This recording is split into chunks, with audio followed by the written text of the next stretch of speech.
말씀 누가복음 9장 57절에서부터 62절의 말씀이에요. 봉독하겠습니다. 길 가실 때에 어떤 사람이 여짜오되 어디로 가시든지 나는 따르리이다. 예수께서 이르시되 여우도 굴이 있고 공중의 새도 집이 있으되 인자는 머리 둘 곳이 없도다 하시고 또 다른 사람에게 나를 따르라 하시니 그가 이르되 나로 먼저 가서 내 아버지를 장사하게 허락하옵소서. 이르시되 죽은 자들로 자기의 죽은 자들을 장사하게 하고 너는 가서 하나님의 나라를 전파하라 하시고 또 다른 사람이 이르되 주여 내가 주를 따르겠나이다마는 나로 먼저 내 가족을 작별하게 허락하소서. 예수께서 이르시되 손에 쟁기를 잡고 뒤를 돌아보는 자는 하나님의 나라에 합당하지 아니하니라 하시니라. 아멘. 오늘은 고난주간이 시작되는 날이며 이미 예배를 열 때 말씀드린 것처럼 종료주일입니다. 그러니까 주님이 이 한 주간 동안에 막 올라가셨다 떨어지셨다 또 다시 올라가시곤 합니다. 예루살렘에 입성하는 오늘 이 종료주일 때는 굉장했어요. 종려나무 가지를 꺾어서 사람들이 막 흔들기도 하고, 그래서 여러분 그 올림픽 때 이렇게 월계관 씌워주는 게 그 종려나무 가지예요.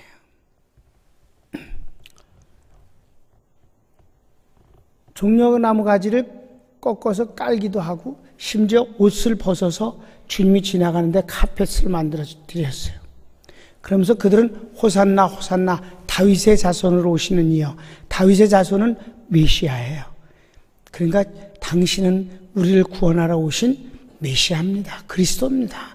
메시아는 히브리적 발음이고 그리스도는 헬라 발음이에요. 같은 말이에요. 주님은 약간 안 어울리게 새끼나귀를 타고 들어가시긴 했지만 아무튼 굉장했어요.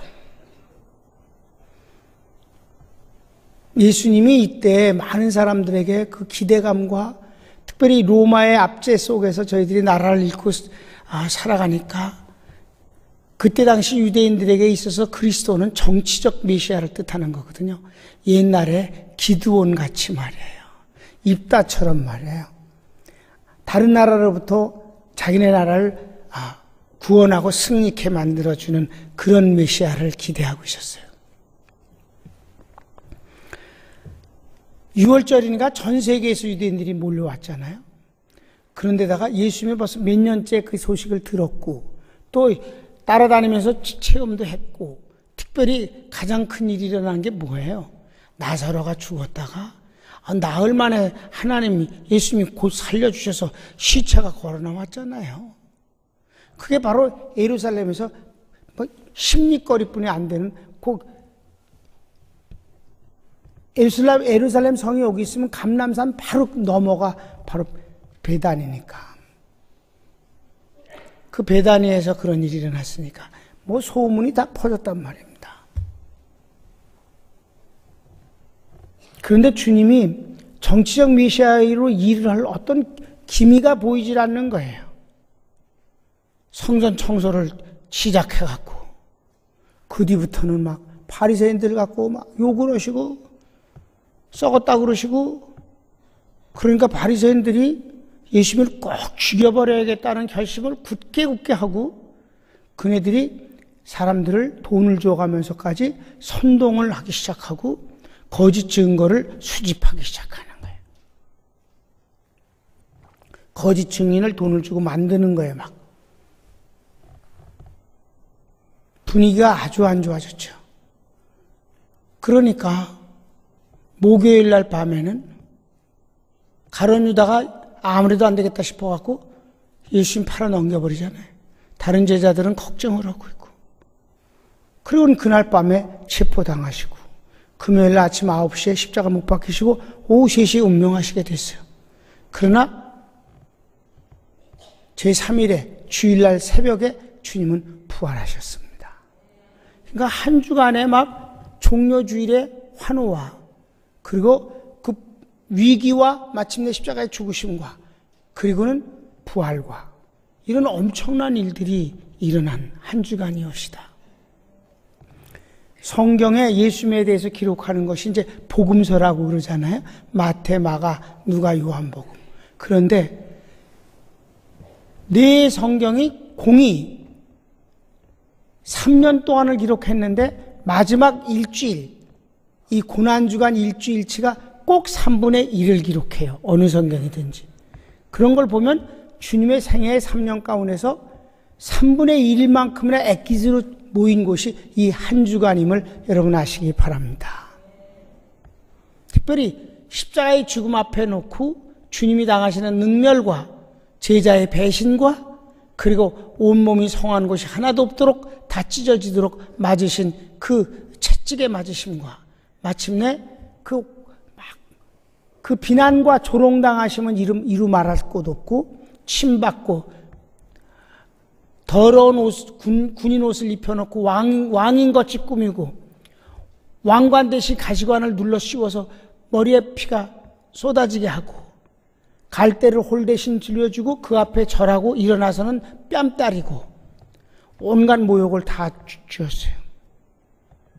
그가 징계를 받음으로 너희가 평화를 누리고 담당이십니다.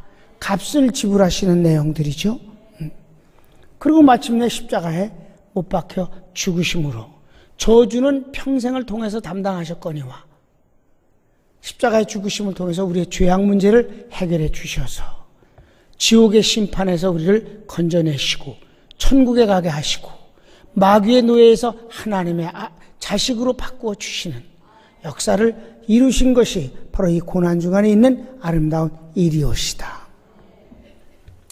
바로 그 고난주간을 바로 앞두고 주님이 하신 말씀이 오늘 누가복음 9장 28절 말씀부터입니다.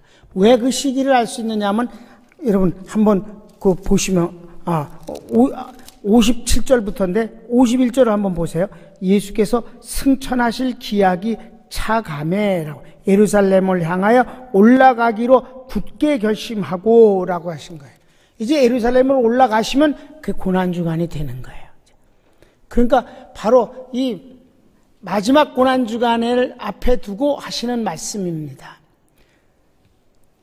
어떤 사람이 예수님을 따라와 갖고 하는 소리가 여짜오되 어디로 가든지 나는 당신을 따르겠습니다. 다른 성경에 보면 선생이여 라고 했어요. 그랬더니 주님이 대답하시기를 내가 나를 따라오면 출세를 하고 무슨 도움이 될 줄로 네 인생에 성공에 도움이 될 줄로 생각하는지 모르겠지만 사실 인자는 나는 여우도 굴이 있고 공중에 나는 새도 집이 있어서 쉬겠지만 인자는 머리를 기댈 곳조차 없느니라. 아 그래요? 그럼 가지 말아요. 따라가지 말아야지. 이랬을지도 몰라. 아무튼 주님이 말씀하셨어요. 여기서 주님이 쓰신 용어 당신을 스스로 호칭하는 것 유일한 단어가 있는데 그게 바로 인자입니다. 예수님은 본래 하나님이셔요. 그래도 주님이 스스로 하나님이라 하신 적도 없고 그분은 이 땅에 그리스도 곧 사람을 구원하러 오신 분입니다. 당신 스스로를 그리스도라고 한 적도 없고 메시아라고 한 적도 없고 가장 흔한 소리 랍비 아주 존경받는 선생님이란 뜻의 랍비입니다. 내가 일본의 선교사님들한테 가서 또 일본 목사님들한테 가서 좀 쓴소리를 합니다. 그분들이 목사님이라는 소리를 듣는 것보다 더 좋아하는 호칭이 있습니다. 선생님입니다. 일본에서는 선생님이라는 호칭이 굉장히 아주 존경받는 소리로 통해요. 언어 문화가 그렇습니다. 목사님은 목사님 소리가 제일 좋아야 하는 것입니다. 선생님보다. 그러니까 사람들이 선생님이란 걸 좋아하니까 목사 선생님이라고 불러주면 더 좋아합니다. 개뿔이라고 생각합니다. 목사님은 그냥 목사님으로 되는 것이 주의 종이면 되는 것이고. 아멘. 예수님은 선생이란 말조차도 쓰지 않으셨어요. 주님은 오직 한마디, 인자, 사람의 아들이란 한문입니다. 그런데 실제 이 헬라어는 길어요. 휘어스투, 안드로프라는 긴 말입니다. 근데 거기 호라는 정관사가 붙었어요. 그건 지정된 어떤 사람을 말하는 것입니다. 바로 그 사람의 아들이란 뜻인데 바로 그가 누구냐 하면 창세기 3장 15절의 그입니다. 아담과 하와가 선악과를 따먹고 하나님께 심판과 저주를 선고받는 과정에서 그것을 유혹을 역사하는 게 마귀라는 것을 주님이 들으시고 이제 마귀와 사람을 구원하시는 데 대해 마귀를 심판하시고 사람을 구원하실 때 이런 말씀을 하세요. 장차 여인의 자식이 와서, 누구든지 여인의 자식이지 뭐예요. 장차 여인의 자식이 와서 마귀의 머리를 깨버릴 것이고 뱀의 머리를 깨버릴 것이고 뱀은 그의 발꿈치를 물을 것이다. 십자가에 죽으실 걸 얘기하는 거예요. 바로 그 사람의 아들이라는 것입니다. 주님이. 인자. 그분은 처음부터 끝까지 당신 이름을 인자라고만 하셨어요. 인자는 무슨 의미냐 하면 하나님께 받은 모든 저주와 심판을 그 한 몸에 대신 받으시는 분이 인자입니다. 그래서 예수님은 뱃속에 잉태되면서부터 고통을 당하셨어요. 왜? 마리아가 임신되면서부터 두려움이 시작됐습니다. 왜? 약혼자 요셉이 자기와 어떤 관계도 맺지 않았는데 자기에게선 이미 임신되어진 증세가 드러나기 시작하니까 하나님이 빨리 가르쳐 주시면 평안하겠는데 안 가르쳐 주시는 거예요.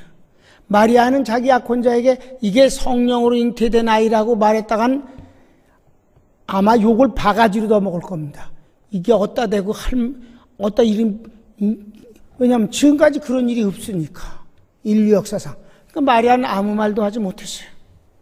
그 아무 말도 못하면서 받는 고통이 아기에게 직접 전달되고 같이 고통을 느끼는 것입니다. 다윗이 나는 내 어미 모태 중에 죄악 중에 잉태하였다 그랬습니다. 우리는 모두 다 원죄를 잉태될 때부터 갖고 죄성을 갖고 자랍니다. 그래서 주님이 모태에서부터 담당하신 것을 믿으시기 바랍니다. 그분의 태어남도 그렇습니다. 그 외에도 많지만 예수님이 태어나는 과정을 설명합니다. 예수님은 정한 기간에 태어나신 것이 아니라 조산을 하게 된 것입니다. 왜냐하면 로마 황제가 급하게 배신하고 다스리는 국가들이 반란을 일으키지 못하게 개인정보를 전부 다 확보하기 위해서 자기네 고향에 가서 호적 정리를 다시 하라고 그랬습니다. 그러니까 그 명령이 하도 엄하니까 마리아와 요셉은 고향 베들레헴을 가서 호적을 정리하기 위해서 갔는데 그 과정이 너무너무 힘들었고 만삭이 된 마리아가 집도 없어요. 물론 여관도 없죠. 그러니까 방어될 곳이 없어서 겨우 이슬을 피할 수 있는 곳이 짐승우리였습니다. 거기서 주님은 갑자기 예고되지 않게 태어나시게 된 것입니다. 그랬으니까 해산 준비가 하나도 안 돼 있었기 때문에 그가 태어났을 땐 그 아기를 싸줄 수 있는 옷이 없어서 보자기에 쌓였다. 강보에 쌓여 누웠다. 보자기입니다. 더러운 짐승 우리이기 때문에 누울 데가 한 군데도 없어서 겨우 누일 수 있는 곳이 짐승 먹이통이었습니다. 구유라 했어요. 거기에 누운 것입니다. 이게 바로 주님이 인자로 오신 모습임을 믿으시기 바랍니다. 예수님은 묘하게도 일생에 웃는 모습이 기록되지 않습니다. 왜일까요? 담당하러 오신 분이기 때문에 웃을 수가 없어요. 그분은 슬픔을 당하셔야 하는 것이며,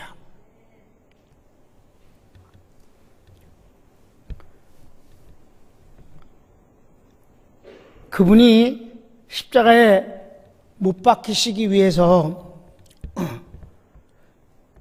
피할 길이 없는 그 상황에서 하나님 앞에 기도할 때에 이렇게 기도했어요. 아버지여, 할 수만 있으면 이 잔이 그냥 내게서 지나가면서 될 수는 없겠습니까? 왜? 다른 죽음은 다 견딜만 한데 칼로 목을 베어 죽이는 건 뭐 순식간이니까 고통도 느낄 새가 없는 거니까. 근데 십자가의 죽음은 이게 피를 서서히 말려 죽이는 것이기 때문에 그 고통은 이루이루 말할 수가 없는 것입니다. 로마의 처형법이면서도 불구하고 로마인에게는 결코 어떤 죄를 저질렀어도 십자가형을 하지 않는 것입니다. 이거는 식민지 국가에 공포를 주기 위해서 본때로다가 죽이는 법입니다. 주님은 구약의 나무에 달린 자마다 저주를 받은 자라고 하신 그대로 저주를 받기 위해서 십자가 못 박혀서 죽으시는 것입니다. 그리고 주님이 제자들에게, 사랑하는 제자 3명에게 부탁까지 하십니다. 내가 민망하여 죽게 됐다. 두렵다고 하셨습니다. 날 위해 기도를 해달라. 그러나 묘하게도 주님이 그렇게 간곡하게 부탁하는데도 제자 셋은 3번이나 졸고 기도하지 못했습니다. 이게 바로 하나님의 뜻입니다. 여러분, 주님 혼자 값을 지불하셔야지 누가 돕거나 동참할 수 없음을 믿으시기 바랍니다. 예배를 열기 전에 말씀을 드렸습니다만 이 고난주간만 되면 입을 열고 어떤 인간이 먼저 시작을 했는지 몰라도 이게 연병처럼 퍼져가지고 그리스도의 고난에 동참하라고 말합니다. 여러분, 그리스도의 고난에 동참할 수 있는 사람도 없거니와 동참해서도 안 되는 것입니다. 그거는 불가능한 일이에요. 그분 혼자서 하실 일입니다. 그분만이 이 값을 지불하실 수 있는 분입니다. 세 제자도 절대로 동참하지 못했고, 주님이 체포당하실 때 베드로가 주님을 보호 좀 하려고 용기를 내서 칼을 휘둘러 말고의 귀를 잘랐을 때 주님은 오히려 그 귀를 붙여서 고쳐주시고 칼을 쓰는 자는 칼로 망하느니라 하셔서 제자들 아무런 일도 할 수가 없었습니다.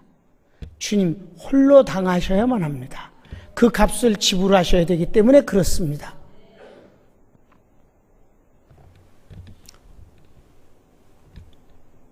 그래서 십자가에 죽으셨습니다. 바로 그 주님이, 여기 주님을 따르는 사람들 3명에게 말씀하시는 게 달라요. 출세나 좀 해보려고 하는 사람은 나 따라와봤자 너 호강 못한다. 인자는 머리 둘 곳도 없다라고 하셨고, 또 한 사람 제자에게는 나를 따르라 하시고, 따르니까 이 사람이, 근데 있잖아요, 아버지가 지금 아주 나이 늙으셔서 얼마 못 사시고 돌아가시게 됐는데, 저 아버님 좀 모시고 있다가 돌아가신 뒤에 따르면 안 될까요? 죽은 자들은 죽은 자들이 장사 지내게 하고, 여기서 죽은 자들은 뭐예요? 주님의 생명과 관계없는 자들입니다. 시체가 무슨 시체를 장사 지내겠어요? 너는 복음을 전파하라. 복음을 전파하라. 여러분, 주님이 좀 몰인정하신 것 같은 느낌이 안 들어요? 효도가 얼마나 좋은 건데, 효도 좀 하겠다는데, 안 돼! 죽은 자들은 죽은 자나 장사 지내게 하고, 너는 복음이나 전파해라. 그러신단 말이에요. 또 한 사람이, 그러면요, 저는요, 그 가족한테 좀 작별 인사 좀 하고 올게요. 안 돼! 그것도 안 된다는 거예요. 너무 가혹하지 않아요? 쟁기를 손에 들고 뒤를 돌아보는 자는 나하고 합당치 않으니라. 여러분은 어때요? 나는 여기를 읽을 때 처음에 의아했어요. 주님이 여러분 효도를 얼마나 강조하신 분인데, 부모를 공경하라. 이것이 약속 있는 첫 계명이니라. 내가 효도하면 이 땅에서 잘 되고 장수하리라. 이 땅에서. 주님은 10계명 중에서 하나님과의 계명 4개를 빼놓고 인간과의 계명 첫 번째가 내 부모를 공경하라입니다. 그런데도 불구하고 여기서는 안 돼! 그러시면서 너무 심해.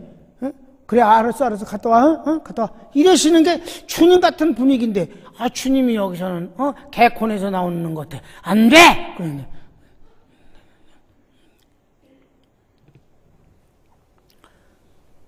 안 된다고.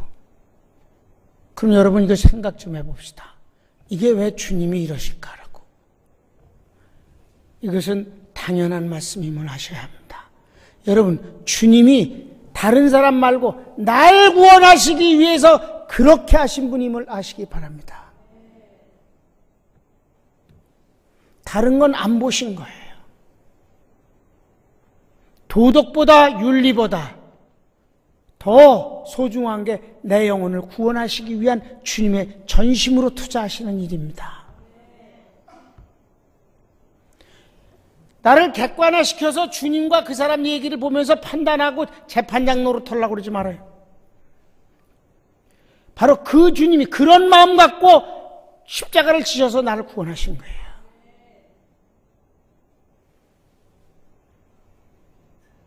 주님의 요구는 합당한 것이고 당연한 것입니다.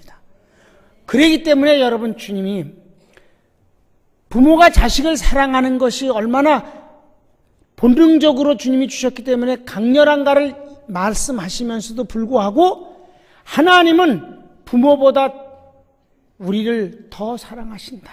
부모가 자식을 사랑하는 건 비교도 안 된다고 말씀하시는 것입니다. 너희 중에 자식이 떡을 달라 하는데 돌멩이를 주며 생선을 달라 하는데 뱀을 줄 자가 있겠느냐? 너희가 악할지라도 자식에게만큼은 좋은 것을 줄 줄 알고는 하물며 하늘에 계신 아버지께서 더 좋은 것을 주시지 않겠느냐? 젖먹이를 버리는 여인이 있겠느냐? 혹 있을지라도 나는 너를 절대 버리지 않는다. 내 손바닥에 너를 새겼느니라. 부모의 본능적인 사랑보다도 비교할 수 없이 우리를 사랑하시는 그분이기 때문에 바로 이런 말씀을 하시는 거예요. 이게 바로 그대들에게 요구하시는 게 아니라 이게 바로 주님의 마음이라는 것입니다. 우리를 구원하시기 위해서 주님의 마음과 행위가 이랬다는 것입니다. 뒤돌아보지 않으셨다는 것이며 옆도 보지 않으셨다는 것입니다. 그래서 내가 구원받은 것입니다. 요즘 기독교인들이 잘난 체를 하고 대단히 근사한 체를 해갖고 아까 부른 찬송가가 있어요. 만행왕 주님께서 왜 고초당하셨나? 그죠? 만왕의 왕 주 예수 왜 고초당했나? 이 벌레 같은 날 위에 큰 고통 당했나? 근데 아주 요즘 교인들이 그냥 나를 위해서 그랬다 그러지 왜 벌레 같은 날 위해서 그랬다는 거야? 내가 벌레는 아니잖아. 이지랄하셔. 바이러스 같은 놈이.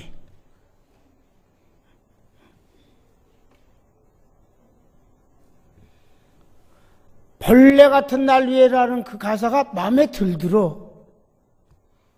사도 바울은 난 죄인 중에 괴수라였고 내가 알고 있는 많은 지식이 사람 앞엔 자랑할 만하지만 그리스도라는 지식을 아는 것에 비하면 배설물로 여기겠다. 똥오줌으로 여기겠다. 라고 했습니다. 주님이 우리를 향한 희생은 이 세상에 어떤 보석보다 아름다운 것이고 어떤 생명보다 귀한 것입니다. 마귀의 종, 지옥의 자식이 벌레라 같다는 것이 뭐가 자존심이 상해? 아주 좀 근사한 척 하고 싶어서들 주님 앞에서는 그리하지 맙시다. 그러면서 주접을 떠셔요. 또 그리스도의 고난에 동참 안 되나? 아이 관두셔. 우린 그리스도의 고난에 동참할 자격이 없어. 그분의 순수함에 그분은 순수함으로 희생한 거예요. 우리는 그럴 수가 없어. 그리스도의 고난에 동참하지 말고 여기 제자들에게 명령하신 복음 전함에 동참하시기를 바랍니다. 감사에 동참하시기를 바라고 사랑에 동참하시기를 바라고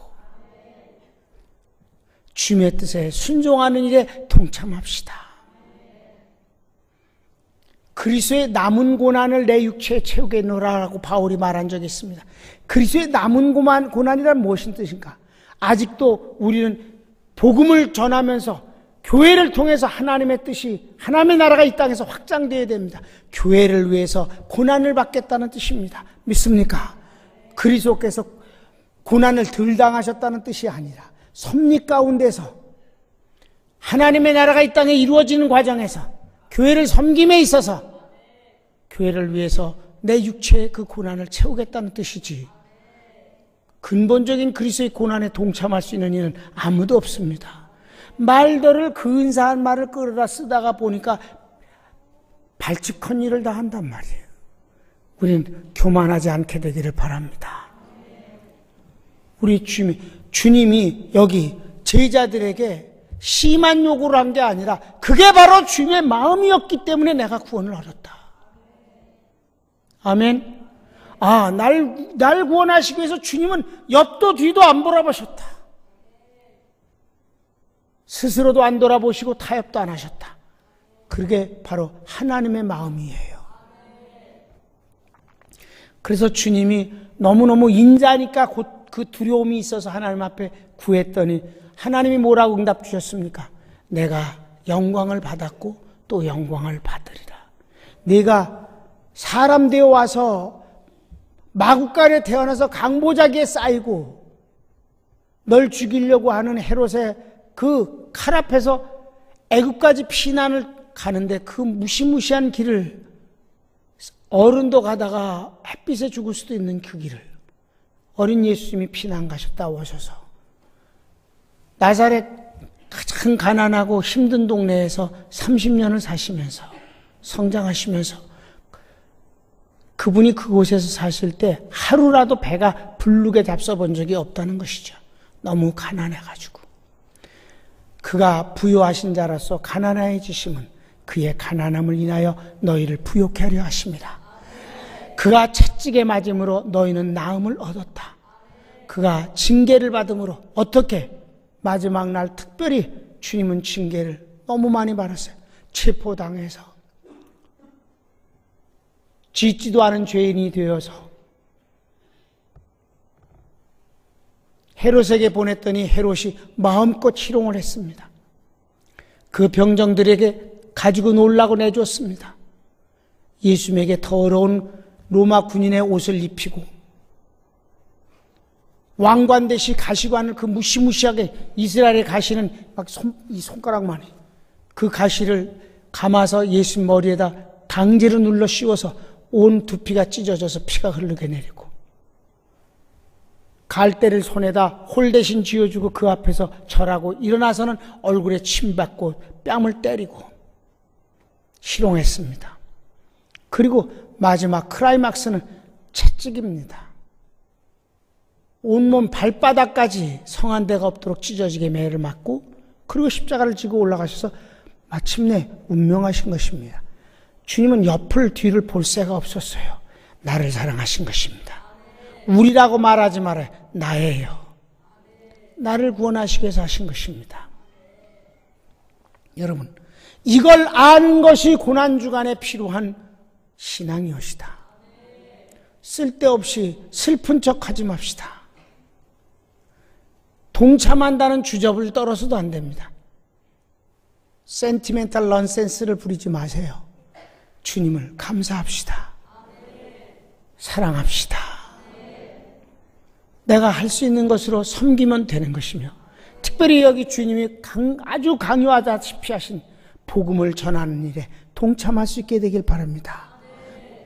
고난의 동참이 아니라 이 복음 전 예수님을 남에게 선물로 줄 수 있는 일에 동참하는 일이에요.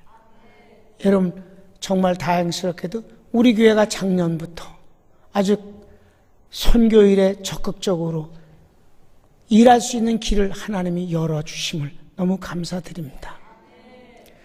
큰 교회가 엄청난 수억씩 들여서 그 일에 강사가 되어주고 주관자가 되길 원해도 그들이 원치 아니하고, 정말 우리에게 가장 적은 저그만한 것에 비용을 들여 그 큰 행사를 할 수 있도록 우리 교회에 부탁을 하는 것이 끊임없이 일어나는 것을 인하여 하나님의 은혜다.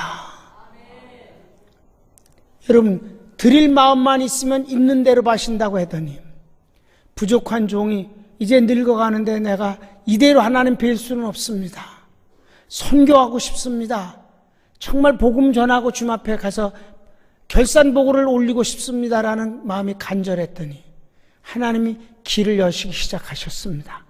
그것이 기도원을 통해서 돈을 벌어 선교하려고 했더니 하나님이 그건 지금 아니다라고 하시는 것 같이 막으셔서 한동안은 슬퍼했고 제가 실망도 했는데 하나님이 응답을 주시기를, 나를 사랑하시고 우리 교회를 얼마나 사랑하시는가를 응답으로 예배위원이 펑크나지 않은 것을 응답을 주셔서 그제서 깜짝 놀라서 확인해 봤더니 10년 넘게 예배위원이 한 번도 펑크가 안 났다. 여기서 정말 확신을 갖게 됐고, 그리고 이것 또한 하나님의 은혜요 섭리라는 것을 깨닫게 되었습니다. 작년 우리는 하나님 앞에 기도원 건축 건물 드렸고 그것을 인하여서 15억의 빚을 갖고 거기에 따른 이자를 선교에 쓸 수 있게 되어지니까 그것의 이자로만도 우리는 큰 여러 가지 선교 일을 할 수가 있었습니다. 나는 오늘 여러분 여기에 죽은 자는 죽은 자들이 장사 지내고 부모에게 인사 쟁기를 잡고 뒤돌아보지는 자는 나와 합당치 않다고 하신, 이렇게 잔인할 만큼 못 인정할 만큼 이런 그 복음을 전하는데 열정이신 주님의 마음이 곧 나를 구원하신 것처럼 바로 이 고난 주간에 그분의 이 마음에 동참할 수 있게 되기를 바랍니다. 손을 모읍시다. 오늘 여기 주님의 말씀이 우리는 자칫 잘못하면 오해합니다. 주님이 너무하시지 않는가? 아니요. 그 마음 때문에 나를 구원하신 것입니다. 그 마음으로 십자가에 지시고 매맞으셨고 그 마음으로 도망하지 않으셨습니다. 다 받아들이셨습니다. 그리고 마침내는 운명하시기 직전에 엘리 엘리 라마 사막다니, 나의 하나님 나의 하나님 어찌하여 나를 이렇게 철저히 버리시나이까. 하나님이 그 사랑하는 아들을 버리실 때 좋으셨겠습니까? 그러나 그 아들을 버리심으로 그 결과가 하나님의 택한 백성, 나를 구원하시는 일이 하나님이 더 큰 영광을 받으시는 일이라니 몸둘 바를 모르겠는 것입니다. 그런데 이 벌레 같은 나위에 고초당하셨다는 말이 자존심 상한다고? 내 어떤 글을 읽고는 정말 주님의 마음을 너무 모르는 사람들이 많구나.